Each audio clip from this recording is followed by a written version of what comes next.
Xbox have made even more huge changes to their UI, Saber has just announced a brand new John Wick game, and we even have some massive news and insight on the next generation of Xbox coming rather soon. That's all alongside a ton of news that's just dropped over this last week, and you won't want to miss out on the news of Xbox actually discontinuing a service. With that though, welcome back everyone. My name is Fletcher, and this is Xbox Nation. I do cover everything here from Xbox news, reviews and updates, and so much more within the realm of Xbox on a daily basis. So if you love Xbox, make sure to hit that subscribe button down below. And with that, let's dive into the huge news that has occurred over the past week on our Xbox consoles.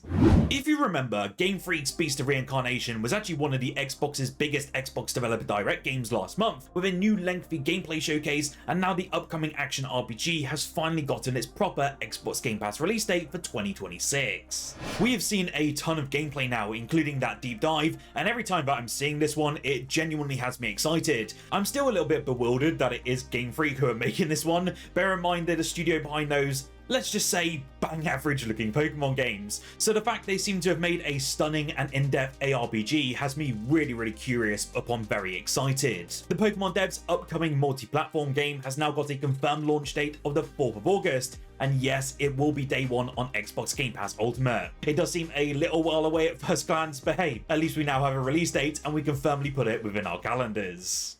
As I mentioned towards the start of this video, we indeed got a reveal of a John Wick game, and I for one couldn't be more excited as a fan of the films. This one though is coming from Saber Interactive. They are the same folks though behind the likes of the recently released Space Marine 2 and also World War Z, so there's already some pretty high standards being set for this one. There seems to be very limited details about this one at the moment, considering there's no official title, but this AAA John Wick title stars Keanu Reeves himself, at least in model form, and is now in development in collaboration between Saber and also Lionsgate. We did get some very brief gameplay, and my word, it did look very insane from what we've seen. It really looks to emphasize the brutality of combat like we do see in the films, with a real emphasis on John Wick's marksmanship alongside the hand-to-hand combat ability, and it kind of reminds me in a way of Sifu, if you remember that game. Even so, we don't have a fixed release date or even a release window at the moment for this one right now, just that we know it's in development for the Xbox Series X and S alongside other platforms. What do you think about this reveal though? Are you a fan of the John Wick games? Let me know down below, as I'm curious to see what you guys think and if it's hitting the right notes for you across the board.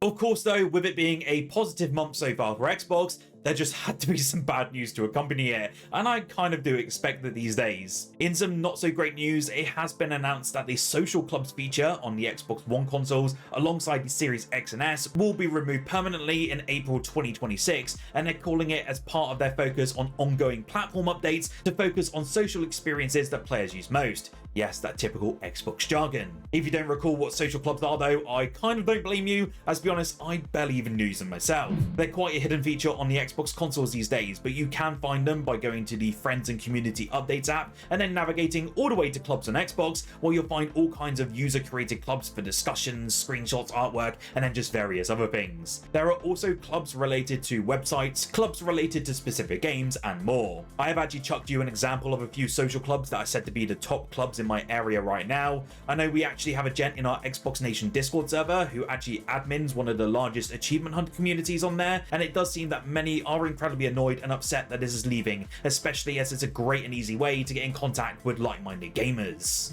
Microsoft has stated that as of April 2026, this feature will be removed entirely from the Friends and Community Updates app on the Xbox consoles, and I've noticed today you can't actually create a new club anymore. Instead, the company advises that Xbox users take advantage of Xbox Messages, Discord, Party Chat, and also the Looking for Group feature, which will be staying on our Xbox consoles for the foreseeable future. Nevertheless, that one aspect of the clubs which will remain functional are those official clubs which are linked to specific games by their publishers. These will remain available for developers and publishers to engage with their communities, and you can still access those by pressing the menu button. Obviously you get that game card and then you hit that go to official clubs button. To be honest with you though, I haven't actually used the social clubs feature in a very long time, but I do feel sorry for those who are part of these large Xbox communities. But if you do want to join our Xbox Nation community over on our Discord for game nights, chats and more, make sure to click the link in the pinned comment down below. It's always lovely lovely seeing many of you filter in. It's great to have some games review, talk Xbox, and so much more, and it's always great to see that community grow as well. Over the past few months, there's been a lot of speculation surrounding the next generation of Xbox consoles, and about how Microsoft seemingly wants to unify the Xbox experience across multiple devices, that including the likes of obviously console, PC, and handheld, and also Xbox Cloud Gaming. Their latest development over on the Xbox PC app, though, appears to be taking another step closer to achieving exactly that. Users quickly discovered that new sounds have now been added to its dashboard, and the majority, if not all of it, of those sounds appear to have been crossed over from the dashboard of the current Series X and S generation. Many have actually pointed out that this is probably more focused around the ROG Xbox Ally than anything today. Flicking through the dashboard on the new handheld device now feels way more console-like, will undoubtedly help make that system feel more familiar to traditional Xbox fans right out the box. I assume there's still a little bit more work to be done in this area, especially considering how the Xbox Cloud Gaming dashboard recently got a major design refresh, especially in the achievement area. It has been suggesting that the Xbox full screen experience UI on the Xbox Ally will be implemented in the next generation of Xbox consoles, so there's definitely still room for improvement with it, especially with my hands on. It's definitely not fluid and it definitely needs a lot of work. But hey, if they can make it work in the next generation, it's going to be extremely exciting. If you somehow missed the news though, Deep Silver and Warhorse Studios have announced that Kingdom Come Deliverance is getting a free current generation upgrade on the Xbox Series X and S, and it is available to you all right now and for free as well. It's also going to be available on the Xbox Game Pass offering as well, and my word, this update is so welcome.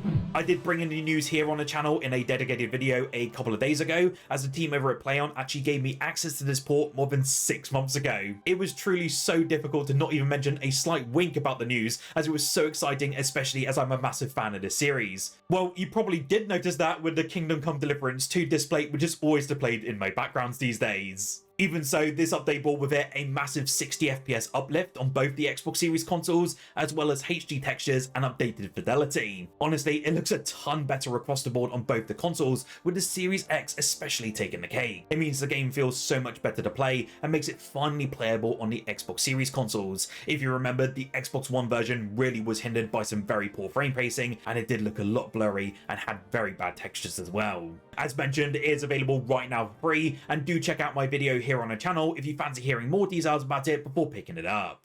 This week was the Xbox, or should I say third party, or probably I do actually mean the PlayStation State of Play last week, and with it being around 60 minutes of brand new games, it meant a ton of new announcements for games coming to Xbox in the near future.